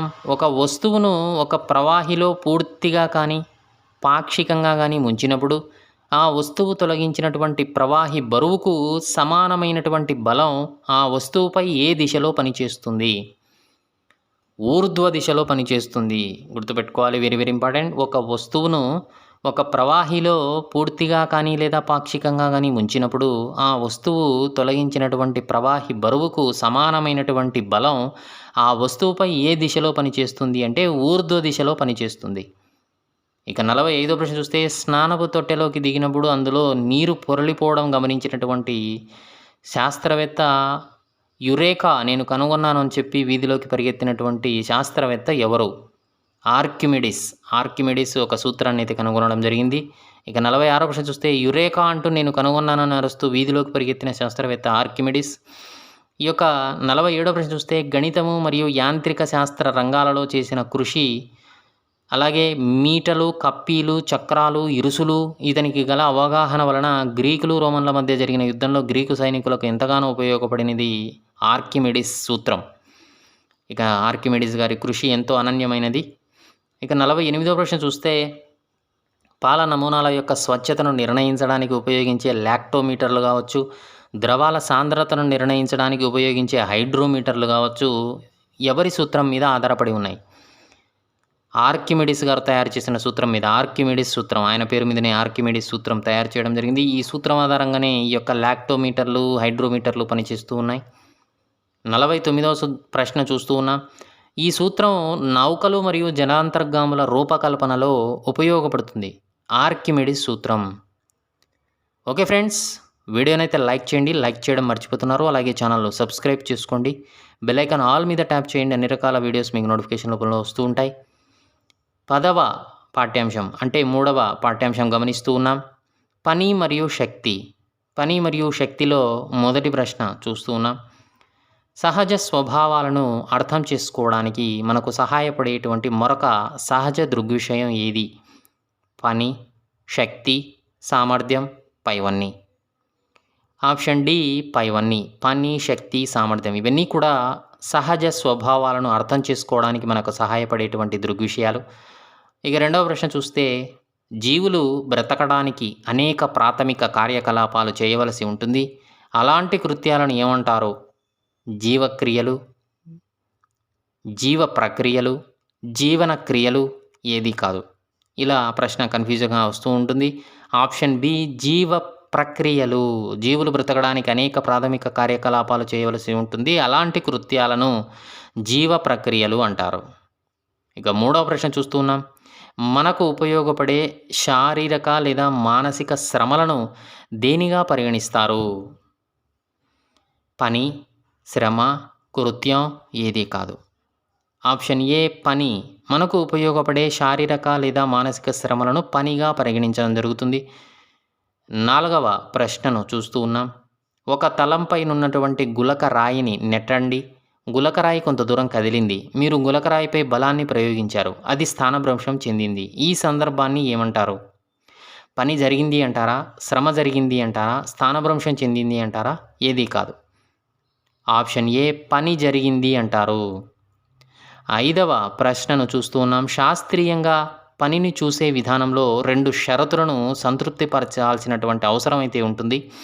అవి ఏవి అంటే, 1 వస్తువుపై ఏదైనా బలం పనిచేయాలి. లేదా రెండవది ఆ వస్తువు ఖచ్చితంగా స్థానభ్రంశం చెందాలి. ఈ 2 షరతులను కూడా సంతృప్తిపరచాల్సినటువంటి అవసరం అయితే ఉంటుంది. వెరీ వెరీ ఇంపార్టెంట్, గుర్తుపెట్టుకోండి. ఈ వస్తువుపై ఏదైనా బలమన్నా పనిచేయాలి, లేదా ఆ వస్తువు ఖచ్చితంగా స్థానభ్రంశం చెందాలి. శాస్త్రీయంగా మనం పనిని చూసే విధానము. 6వ ప్రశ్నను చూస్తూ ఉన్నాం. పనిని బలము మరియు స్థానభ్రంశముల లబ్దంగా నిర్వచిస్తే పని బలము ఇంటూ స్థానభ్రంశం అంటే W/Fs. 7వ ప్రశ్నను చూస్తూ ఉన్నాం. మనం పని మాత్రమే ఉంది, దిశ లేదు. W/Fs సమీకరణంలో విశదీకరించండి. F=1 న్యూటన్, S=1 మీటర్ అయితే అప్పుడు జరిగిన పని అనేది 1 న్యూటన్ మీటర్ అవుతుంది. 8వ ప్రశ్న చూస్తే పనికి ప్రమాణం ఏమిటి? న్యూటన్ మైనస్ మీటర్ లేదా 1 జౌల్ అంటారు, జేతో సూచిస్తారు. 9వ ప్రశ్న చూస్తూ ఉన్నాం. ఒక వస్తువుపై 1 న్యూటన్ బలం పనిచేసే ఆ వస్తువును బల ప్రయోగ దిశలో 1 మీటర్ దూరం కదిలిస్తే అప్పుడు ఏమి అవుతుంది? 1 జౌల్ పని జరిగింది అని అంటారు. 10వ ప్రశ్న చూస్తూ ఉన్నాం. ఒక వస్తువు యొక్క స్థానభ్రంశం శూన్యమైతే ఆ వస్తువుపై బలం చేసిన పని ఏమవుతుంది? శూన్యం అవుతుంది, గుర్తుపెట్టుకోవాలి. 11వ ప్రశ్నను గమనిస్తూ ఉన్నాం. పని చేయగల సామర్థ్యం ఉన్న వస్తువు దేనిని కలిగి ఉంటుంది? శక్తిని కలిగి ఉంటుంది. శక్తికి పనికి ఒకటే ప్రమాణం, గుర్తుపెట్టుకోవాలి. శక్తికి పనికి ఒకటే ప్రమాణం ఉంటుంది. పని చేయగల సామర్థ్యం ఉన్న వస్తువు శక్తిని కలిగి ఉంటుంది, గుర్తుపెట్టుకోవాలి. 12వ ప్రశ్న చూస్తున్నాం. బలం అనేది స్థానభ్రంశం దిశకు వ్యతిరేకంగా పనిచేసినప్పుడు జరిగినటువంటి పని ఏ విధంగా ఉంటుంది? రుణాత్మకంగా ఉంటుంది. 13వ ప్రశ్న చూస్తే బలం స్థానభ్రంశం దిశలో పనిచేసేటప్పుడు జరిగినటువంటి పని ఏ విధంగా ఉంటుంది? ధనాత్మకంగా ఉంటుంది. 14వ ప్రశ్న చూస్తున్నాం. మనకు శక్తినిచ్చేటువంటి అతిపెద్ద సహజ వనరు ఏది? సూర్యుడు. 15వ ప్రశ్న చూస్తే వివిధ శక్తి వనరులు తెలపండి. పరమాణు కేంద్రకం నుంచి వచ్చే శక్తి, భూమి అంతర్భాగం నుంచి వచ్చే శక్తి, అలల నుంచి వచ్చే శక్తి పొందవచ్చు. 16వ ప్రశ్న చూస్తే పని చేయగల సామర్థ్యం ఉన్న వస్తువును దేనిని కలిగి ఉంటుంది? శక్తిని కలిగి ఉంటుంది. 17వ ప్రశ్న చూస్తున్నాం. ఒక వస్తువుకు కలిగి ఉన్న శక్తిని ఆ వస్తువు యొక్క దేని ఆధారంగా కొలుస్తారు? ఆ వస్తువు పని చేయగల సామర్థ్యం ఆధారంగా కొలుస్తారు. 18వ ప్రశ్న చూస్తున్నాం. శక్తి యొక్క ప్రమాణం, పని యొక్క ప్రమాణం ఏమిటి? 1 జౌల్తో సమానం, జేతో సూచిస్తారు. 19వ ప్రశ్న చూస్తే 1 కిలో జౌల్ అంటే ఎంత? 1000 జౌళ్ళకి సమానం. 20వ ప్రశ్న చూస్తున్నాం. వివిధ శక్తి రూపాలు: యాంత్రిక శక్తి, స్థితి శక్తి ప్లస్ గతిశక్తి, ఉష్ణశక్తి, రసాయన శక్తి, విద్యుత్ శక్తి, కాంతి శక్తి వంటి అనేక రూపాలలో శక్తి రూపాలైతే ఉంటాయి. 21వ ప్రశ్నను చూస్తూ ఉన్నాం. ఏ శాస్త్రవేత్త పేరు మీద శక్తి మరియు పని ప్రమాణం జౌల్ అని పేరు పెట్టబడింది? జేమ్స్ ప్రిస్కాట్ జౌల్ అనేటువంటి ఒక ప్రముఖ బ్రిటిష్ భౌతిక శాస్త్రవేత్త పేరు మీద ఆయనే కనుగొన్నారు కాబట్టి జౌల్ అని పేరు పెట్టడం జరిగింది.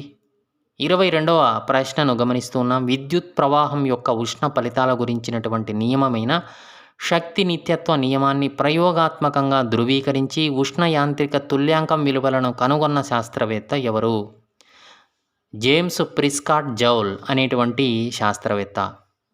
23వ ప్రశ్న చూస్తున్నాం. సాపేక్షంగా నెమ్మదిగా కదులుతున్నటువంటి వస్తువు కంటే వేగంగా కదిలే వస్తువు ఎక్కువగా పనిచేస్తుంది. దీనికి ఉదాహరణలు తెలపండి.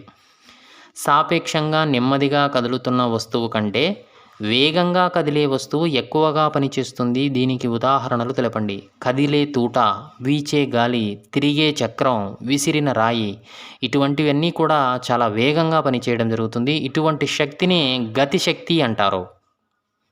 24వ ప్రశ్న చూస్తే గతిశక్తికి ఉదాహరణలు తెలపండి. చెట్టుపై నుంచి పడే కొబ్బరి బొండం, వేగంగా కదిలే కారు, దొర్లుతున్న రాయి, ఎగిరే విమానం, ప్రవహిస్తున్న నీరు, వీచే గాలి, పరిగెత్తే ఆటగాడు. ఇవన్నీ కూడా గతిశక్తికి ఉదాహరణలుగా చెప్పవచ్చు.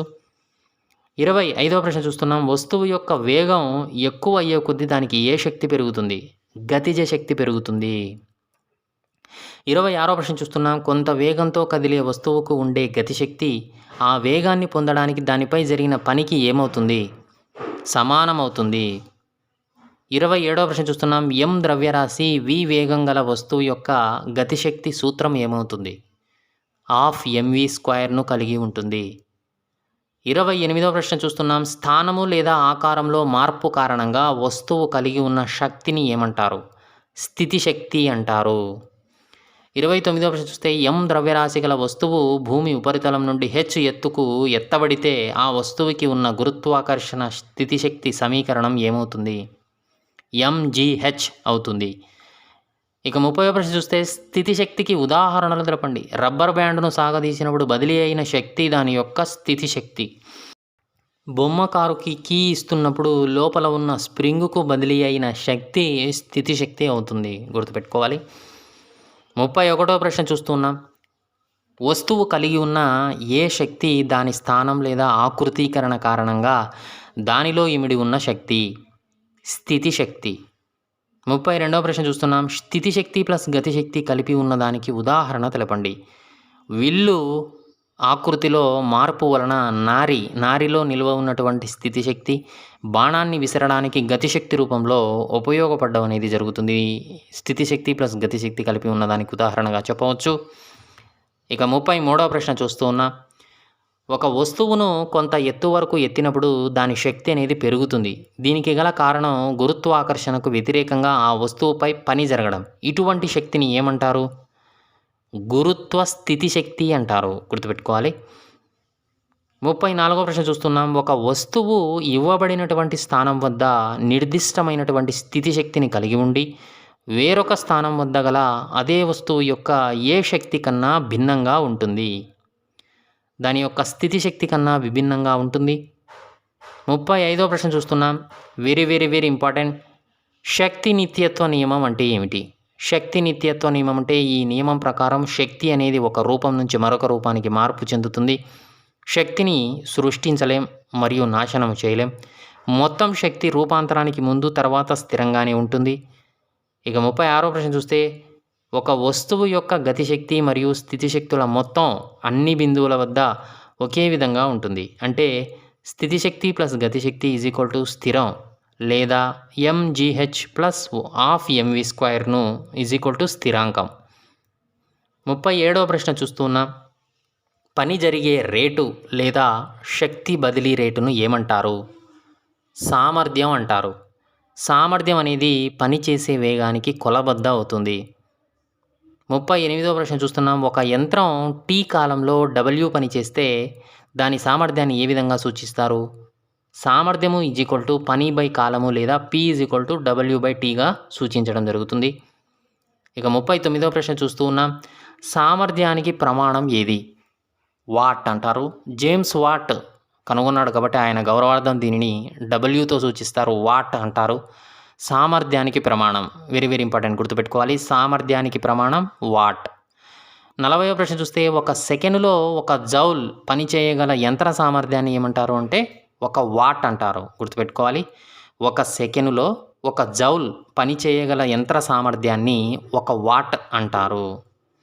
41వ ప్రశ్న చూస్తే వాట్కు సంబంధించినటువంటి వివరాలు మనం ఇక్కడ గమనిస్తున్నాం. 1 వాట్ = 1 జౌల్ పర్ సెకండ్ లేదా 1W = 1 Js-1.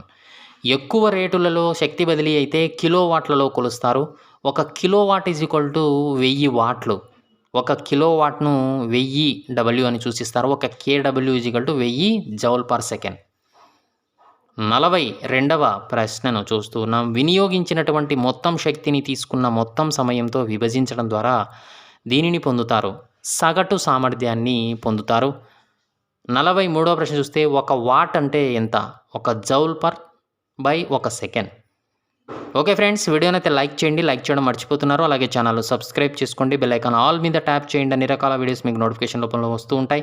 మన ఛానల్లో వివిధ రకాల ప్లేలిస్టులు అయితే ఉన్నాయి. AP TET DSC subject content videos, అదేవిధంగా జాబ్ ఇన్ఫర్మేషన్, అదేవిధంగా జనరల్ నాలెడ్జ్ అనేటువంటి వీడియోస్, అదేవిధంగా గ్రామ వార్డు సచివాలయాలకు సంబంధించిన ఇన్ఫర్మేషన్, అదేవిధంగా ఏపీపీఎస్సీ ఆంధ్రప్రదేశ్ పబ్లిక్ సర్వీస్ కమిషన్కి సంబంధించినటువంటి ఇన్ఫర్మేషన్, ఈ విధంగా అనేక రకాలైనటువంటి వీడియోస్ అయితే మన ఛానల్లో ఉన్నాయి.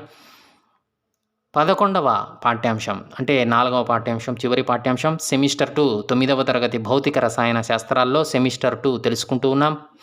11వ పాఠ్యాంశం ధ్వనికి సంబంధించినటువంటి పాఠ్యాంశంలో మొదటి ప్రశ్న చూస్తే, మన చెవులలో వినికిడి అనుభూతిని కలిగించేటువంటి ఒక శక్తి స్వరూపాన్ని ఏమంటారు? స్పర్శ, ధ్వని, అనుభూతి, ఏది కాదు. ఆప్షన్ బి ధ్వని అవుతుంది. రెండవ ప్రశ్న చూస్తున్నాం, మనం వివిధ రకాల వస్తువులను ఏమి చేయడం ద్వారా కూడా ధ్వనిని ఉత్పత్తి చేయవచ్చు? లాగడం, గీకడం, రుద్దడం, ఊదడం, కదిలించడం, పైవన్నీ. ఆప్షన్ డి పైవన్నీ. మూడవ ప్రశ్నను గమనిస్తున్నాం, ఒక వస్తువును వేగంగా ముందుకు వెనుకకు కదిలించడాన్ని ఏమంటారు? కంపనం, కదిలించడం, స్థిత్యంతరం, గత్యంతరం. ఆప్షన్ ఏ కంపనము అంటారు. నాలుగవ ప్రశ్నను చూస్తున్నాం, మానవుని స్వరం నుంచి ధ్వని ఉత్పత్తి అవ్వడానికి స్వరతంత్రుల్లో ఏమి ఉపయోగపడతాయి? కంపనాల వలన మన యొక్క మానవుని స్వరం నుంచి ధ్వని ఉత్పత్తి అవ్వడానికి స్వరతంత్రులలో కంపనాలు జరుగుతాయి, కాబట్టి ధ్వని అనేది ఉత్పత్తి అవుతుంది. ఐదవ ప్రశ్నను చూస్తున్నాం, ఏ పదార్థం లేక వస్తువు ద్వారా ధ్వని ప్రసారం అవుతుందో ఆ పదార్థాన్ని ఏమంటారు? కంపనమా, యానకమా, శృతిదండమా, ఏది కాదా? ఆప్షన్ బి యానకం అవుతుంది. ఆరవ ప్రశ్న గమనిస్తున్నాం, యానకంలోని కణాలు తన చుట్టూ ఉన్న కణాలలో చలనం కలగజేస్తూ యానకం గుండా ప్రయాణించే అలజడిని ఏమంటారు?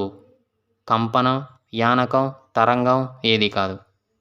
ఆప్షన్ సి తరంగం అంటారు. ఏడవ ప్రశ్నను గమనిస్తున్నాం, ధ్వని ప్రయాణించేటువంటి అతి సామాన్య యానకం ఏమిటి? శృతిదండం, యానకం, గాలి, ఏది కాదు. ఆప్షన్ సి గాలి. ధ్వని ప్రయాణించేటువంటి అతి సామాన్య యానకం గుర్తుపెట్టుకోవాలి, గాలి. ఎనిమిదవ ప్రశ్న చూస్తున్నాం, ఒక కంపిస్తున్నటువంటి వస్తువు ముందుకు కదిలితే అది గాలిలోని కణాలను నెట్టడం ద్వారా అధిక పీడన ప్రాంతాన్ని కలగజేస్తుంది. ఆ అధిక పీడన ప్రాంతాన్ని ఏమంటారు? సంపీడనమా, విరళీకరణమా, యానకమా, తరంగమా? ఆప్షన్ ఏ సంపీడనం అంటారు, గుర్తుపెట్టుకోవాలి. తొమ్మిదవ ప్రశ్న చూస్తున్నాం, ఒక కంపిస్తున్నటువంటి వస్తువు వెనుకకు కదిలితే అల్పపీడన ప్రాంతం అనేది ఏర్పడుతుంది. ఆ అల్పపీడన ప్రాంతాన్ని ఏమంటారు? సంపీడనమా, విరళీకరణమా, యానకమా, తరంగమా? ఆప్షన్ బి విరళీకరణం అంటారు. 10వ ప్రశ్నను చూస్తున్నాం, పీడనం అనేది ఇవ్వబడినటువంటి గణపరిమాణంలో యానకంలో గల ఏ సంఖ్యకు సంబంధించినది? తరంగాల సంఖ్యన, కణాల సంఖ్యన, సంపీడనాల సంఖ్యన, ఏది కాదు. ఆప్షన్ బి కణాల సంఖ్యకు సంబంధించినది. 11వ ప్రశ్న చూస్తున్నాం, యానకంలో అధిక సాంద్రత గల కణాలు దేనిని కలగజేస్తాయి? అధిక పీడనాన్ని కలగజేస్తాయి. అదేవిధంగా 12వ ప్రశ్న చూస్తే, యానకంలో అల్ప సాంద్రత గల కణాలు దేనిని కలగజేస్తాయి? అల్ప పీడనాన్ని కలగజేస్తాయి, గుర్తుపెట్టుకోవాలి. 13వ ప్రశ్న చూస్తే, యానకంలోని ధ్వని ప్రసారాన్ని వేటి వ్యత్యాసాల పరంగా చూడవచ్చు? సాంద్రత వ్యత్యాసాల ప్రసారంగా, అదేవిధంగా పీడన వ్యత్యాసాల ప్రసారం పరంగా చూడవచ్చు. 14వ ప్రశ్నను గమనిస్తున్నాం, యానకం ద్వారా ధ్వని ప్రసారం అనేక సంపీడనాల మరియు విరళీకరణాల శ్రేణి.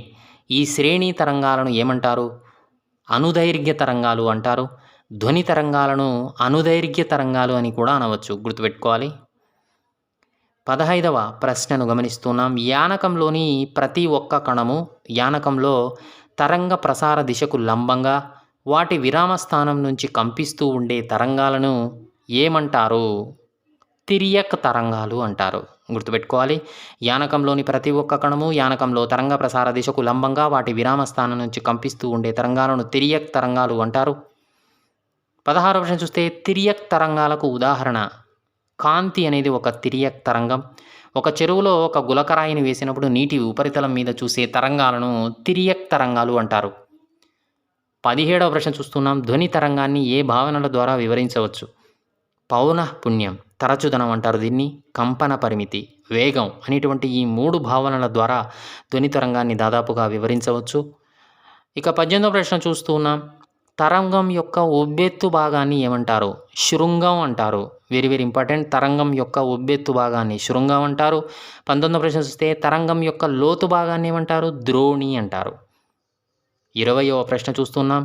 2 వరుస సంపీడనాల మధ్య దూరం లేదా 2 వరుస విరళీకరణాల మధ్య దూరాన్ని తరంగ దైర్ఘ్యం అంటారు. గుర్తుపెట్టుకోవాలి. 21వ ప్రశ్న చూస్తున్నాం. తరంగ దైర్ఘ్యాన్ని సాధారణంగా ఏ గుర్తుతో సూచిస్తారు? లాంబ్డా, గ్రీకు అక్షరం అయినటువంటి లాంబ్డా అనే అక్షరంతో సూచిస్తారు. దీనికి SI ప్రమాణం మీటర్. 22వ ప్రశ్న చూస్తున్నాం. ఏ సంవత్సరంలో జర్మనీలోని హంబర్స్లో హెన్రిచ్ రొడాల్ఫ్ హెర్ట్జ్ అనేటువంటి శాస్త్రవేత్త జన్మించాడు? 1857 ఫిబ్రవరి 22న హెన్రిచ్ రొడాల్ఫ్ హెర్ట్జ్ అనే శాస్త్రవేత్త జర్మనీలోని హంబర్స్లో జన్మించడం జరిగింది. 23వ ప్రశ్న చూస్తే భవిష్యత్తులో రాబో రేడియో, టెలివిజన్, టెలిగ్రామ్, టెలిఫోన్లకు పునాది వేసిన వారు? Heinrich Rodolph hertz. 24వ ప్రశ్న చూస్తున్నాం. పౌనఃపున్యానికి SI ప్రమాణంగా హెర్ట్జ్ అని నామకరణం ఎవరి గౌరవార్థం చేశారు? హెన్రిచ్ రొడాల్ఫ్ హెర్ట్జ్ శాస్త్రవేత్త గౌరవార్థం, ఆయన కనుగొన్నాడు కాబట్టి. ఇక 25వ ప్రశ్న చూస్తే యానకం ద్వారా ధ్వని ప్రసారం జరిగేటప్పుడు యానకం యొక్క సాంద్రత గరిష్ట మరియు కనిష్ట విలువల మధ్యలో ఏమి చెందుతుంది? డోలనం చెందుతుంది. 26వ ప్రశ్న చూస్తున్నాం. సాంద్రత గరిష్ట విలువ నుండి కనిష్ట విలువకు మరలా గరిష్ట విలువ నుండి మారడం ఏమి చేసినట్లు అవుతుంది? ఒక పూర్తి కంపనాన్ని చేసినట్లు అవుతుంది. 27వ ప్రశ్న చూస్తున్నాం. ఒక ప్రమాణ కాలంలో జరిగే కంపనాల సంఖ్యను ధ్వని తరంగం యొక్క ఏ విలువ అంటారు? పౌనఃపున్యం అంటారు. 28వ ప్రశ్న చూస్తున్నాం. ఒక ప్రమాణ కాలంలో మనల్ని దాటే సంపీడనాలు లేదా విరళీకరణాల సంఖ్యను మనం గణించినట్లయితే దేనిని పొందవచ్చు? ధ్వని తరంగ పౌనఃపున్యాన్ని పొందవచ్చు. 29వ ప్రశ్న చూస్తున్నాం. ధ్వని తరంగ పౌనఃపున్యాన్ని సాధారణంగా ఏ అక్షరంతో సూచిస్తారు? దాని యొక్క SI ప్రమాణం ఏమిటి? సాధారణంగా న్యూ అనే అక్షరంతో సూచిస్తారు, గ్రీకు అక్షరం. ఇది V లాగానే ఉంటుంది. దీని యొక్క SI ప్రమాణాలు హెర్ట్జ్, HZ. 30వ ప్రశ్న చూస్తున్నాం. 2 వరుస సంపీడనాలు లేదా విరళీకరణాలు ఒక స్థిర బిందువును దాటుటకు పట్టు కాలాన్ని ఏమంటారు? తరంగం యొక్క కాల వ్యవధి అని పిలుస్తారు. 31వ ప్రశ్న చూస్తూ ఉన్నాం. ఒక పూర్తి కంపనం చేయుటకు పట్టు కాలాన్ని ధ్వని తరంగం యొక్క కాల వ్యవధి అని కూడా అంటారు. దీనిని ఏ గుర్తుతో సూచిస్తారు? దీనికి SI ప్రమాణాలు ఏమిటి? T గుర్తుతో సూచిస్తారు. ఒక పూర్తి కంపనం చేయుటకు పట్టు కాలాన్ని ధ్వని తరంగం యొక్క కాల వ్యవధి అంటారు. దీనిని T గుర్తుతో సూచిస్తారు. SI ప్రమాణం సెకండ్, స్మాల్ s. 32వ ప్రశ్న చూస్తున్నాం. ధ్వని జనకం నుంచి విడుదలైనటువంటి ధ్వని యొక్క పౌనఃపున్యాన్ని మెదడు ఏ విధంగా విశ్లేషిస్తుందో దానిని ఏమంటారు అంటే ధ్వని యొక్క పిచ్ అంటారు. 33వ ప్రశ్న చూస్తున్నాం. సగటు విలువకు ఇరువైపులా యానకంలో ఏర్పడినటువంటి గరిష్ట అలజడిని ఏమంటారు? ఆ తరంగం యొక్క కంపన పరిమితి అంటారు. 34వ ప్రశ్న చూస్తూ ఉన్నాం. ఒకే పిచ్ మరియు తీవ్రత కలిగినటువంటి ధ్వనులను ఒకదాని నుండి మరొక దానిని వేరు చేయగలిగే లక్షణాన్ని ఏమంటారు? ధ్వని యొక్క నాణ్యత అంటారు. 35వ ప్రశ్న చూస్తున్నాం. ఒకే పౌనఃపున్యం గల ధ్వనిని ఏమంటారు అంటే స్వరం అంటారు. గుర్తుపెట్టుకోవాలి. 36వ ప్రశ్న చూస్తూ ఉన్నాం. వివిధ పౌనఃపున్యాల కలయిక ద్వారా ఉత్పత్తి అయినటువంటి ధ్వనిని నోట్ అని పిలుస్తారు. 37వ ప్రశ్న చూస్తున్నాం. ఇచ్చిన యానకంలో అన్ని రకాల సమాన భౌతిక పరిస్థితుల వద్ద అన్ని రకాల పౌనఃపున్యాల ధ్వని ఏ విధంగా ఉంటుంది? దాదాపు ఒకే వడితో ప్రయాణించడం జరుగుతుంది. ఇక 38వ ప్రశ్న చూస్తే ప్రమాణ వైశాల్యం గుండా ప్రతి సెకనులో ప్రయాణించే ధ్వని శక్తి మొత్తాన్ని ఏమంటారు? ధ్వని తీవ్రత అంటారు. 39వ ప్రశ్న చూస్తున్నాం. ధ్వనికి చెవి యొక్క ప్రతిస్పందన కొలతను ఏమంటారు? తీవ్రత అంటారు. 40వ ప్రశ్న చూస్తున్నాం. కాంతి యొక్క వడి కన్నా ధ్వని ప్రయాణించే వడి ఎలా ఉంటుంది? తక్కువగా ఉంటుంది. 41వ ప్రశ్న చూస్తూ ఉన్నాం. యానకంలో ధ్వని యొక్క వడి యానకం యొక్క దేనిపై ఆధారపడుతుంది? యానక ఉష్ణోగ్రత మీద ఆధారపడుతుంది. గుర్తుపెట్టుకోవాలి. 42వ ప్రశ్న చూస్తే ధ్వని యొక్క వడి ఘనస్థితి నుంచి ఏ స్థితికి వెళ్ళినప్పుడు తగ్గుతుంది? వాయు స్థితికి వెళ్ళినప్పుడు తగ్గుతుంది. 43వ ప్రశ్న చూస్తే ఏ యానకంలోనైనా మనం ఉష్ణోగ్రతను పెంచితే ధ్వని యొక్క ఏది పెరుగుతుంది? వడి అనేది పెరుగుతుందండి. ఇక 44వ ప్రశ్న చూస్తే 25 డిగ్రీల సెంటీగ్రేడ్ వద్ద వివిధ యానకాలలో ధ్వని వేగానికి సంబంధించినటువంటి వివరాలు మనం ఇక్కడ గమనిస్తూ ఉన్నాం. స్థితి ఘన పదార్థాలు అల్యూమినియం వడి 6420 meter per second, nickel 6040, steel 5960, ఇనుము 5950, ఇత్తడి 4700, గాజు ప్లింట్ 3980. ఇక ద్రవాలలో చూస్తే సముద్రపు నీరులో 1531, స్వేదన జలంలో 1498, ఇథనాల్లో 1207, మిథనాల్లో 1103. ఇక వాయువులు గమనిస్తే హైడ్రోజన్లో 1284, హీలియంలో 965, గాలి 346, ఆక్సిజన్ 316, సల్ఫర్ డయాక్సైడ్లో 213. ఇవన్నీ కూడా 25 డిగ్రీల సెంటీగ్రేడ్ వద్ద వివిధ యానకాలలో ధ్వని వేగానికి సంబంధించినటువంటి వివరాలు. 45వ ప్రశ్న చూస్తే కాంతి వలె ధ్వని కూడా వీటి నుంచి పరావర్తనం చెందుతుంది. ఘన పదార్థ ఉపరితలం లేదా ద్రవ పదార్థం నుండి పరావర్తనం చెందుతుంది. 46వ ప్రశ్న చూస్తే ధ్వని తరంగాల పరావర్తనానికి ఏమి అవసరం? నునుపు చేయబడిన లేదా గరుకుగా గల ఒక పెద్ద అవరోధం అనేది అవసరం అవుతుంది. 47వ ప్రశ్నను చూస్తున్నాం. మనం తిరిగి వినగలిగే ధ్వనిని ఏమంటారు? ప్రతిధ్వని అంటారు. 48వ ప్రశ్న చూస్తున్నాం. పరావర్తక వస్తువులైనటువంటి పొడవైన బిల్డింగు లేదా పర్వతం దగ్గరికి వెళ్ళి గట్టిగా అరిచినా చప్పట్లు కొట్టినా మనం కొద్దిసేపటి తర్వాత వినే శబ్దాన్ని ఏమంటారు? ప్రతిధ్వని అంటారు. 49వ ప్రశ్న చూస్తున్నాం. ధ్వని యొక్క సంకేతాలు మన మెదడులో ఎంతకాలం పాటు నిలిచి ఉంటాయి? 0.1 సెకండ్ పాటు నిలిచి ఉంటాయి. 50వ ప్రశ్న చూస్తున్నాం. దూరం నుంచి మనం ప్రతిధ్వని వినాలంటే అసలు ధ్వనికి మరియు పరావర్తన ధ్వనికి మధ్య కనీసం ఎంత కాల వ్యవధి ఉండాలి? 0.1 సెకండ్. 51వ ప్రశ్న చూస్తున్నాం. ధ్వని దాని జనక స్థానం నుంచి పరావర్తన తలానికి మరియు వెనుకకు రావడానికి కనీసం ఎంత దూరం ప్రయాణించాల్సి ఉంటుంది? 344 meter per second into 0.1 second is equal to 34.4 meter per దూరం. 52వ ప్రశ్న చూస్తున్నాం. మేఘాలు భూమి వంటి అనేక పరావర్తక తలాల నుండి ధ్వని వరుస పరావర్తనాల కారణంగా ఏమి ఏర్పడతాయి? ఉరుములు ఏర్పడతాయి. గుర్తుపెట్టుకోవాలి. 53వ ప్రశ్న చూస్తే పలుమార్లు పరావర్తనం కారణంగా సాగదీయబడినటువంటి ధ్వనిని ఏమంటారు? ప్రతినాదం అంటారు. 54వ ప్రశ్న చూస్తే ఒక ఆడిటోరియం లేదా ఒక పెద్ద హాల్ నందు ఎక్కువగా ఏమి ఉంటుంది? ప్రతినాదం అనేది ఎక్కువగా ఉంటుంది. 55వ ప్రశ్న చూస్తున్నాం. ప్రతినాదాన్ని తగ్గించడానికి సాధారణంగా ఆడిటోరియంలలో ఏమి చేస్తారు? ఆడిటోరియం పైకప్పు మరియు గోడలకు ధ్వని గ్రాహక పదార్థాలైనటువంటి సంపీడన ఫైబర్ బోర్డులు నునుపు చేయడం ద్వారా లేదా మందపాటి తెరలను వినియోగిస్తారు. 56వ ప్రశ్న చూస్తూ ఉన్నాం. ధ్వని జనకం నుంచి విడుదలైన ధ్వని తరంగాలు ఎదురుగా ఉన్న సున్నితం వైపు ప్రయాణించేలాగా అనేక సార్లు పరావర్తనం చెందడానికి వీలుగా అవి ఏ ఆకారంలో ఉంటాయి? శంఖాకృతిలో కలిగిన గొట్టం ఉంటుంది.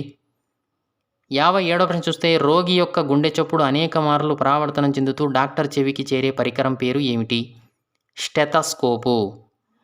58వ ప్రశ్న చూస్తున్నాం. మానవుడు వినగలిగే ధ్వని అవధి ఎంత? 20 హెర్జ్ నుంచి 20,000 హెర్జ్ వరకు. 1 హెర్జ్ ఈజ్ ఈక్వల్ టు 1 తరంగం బై సెకండ్.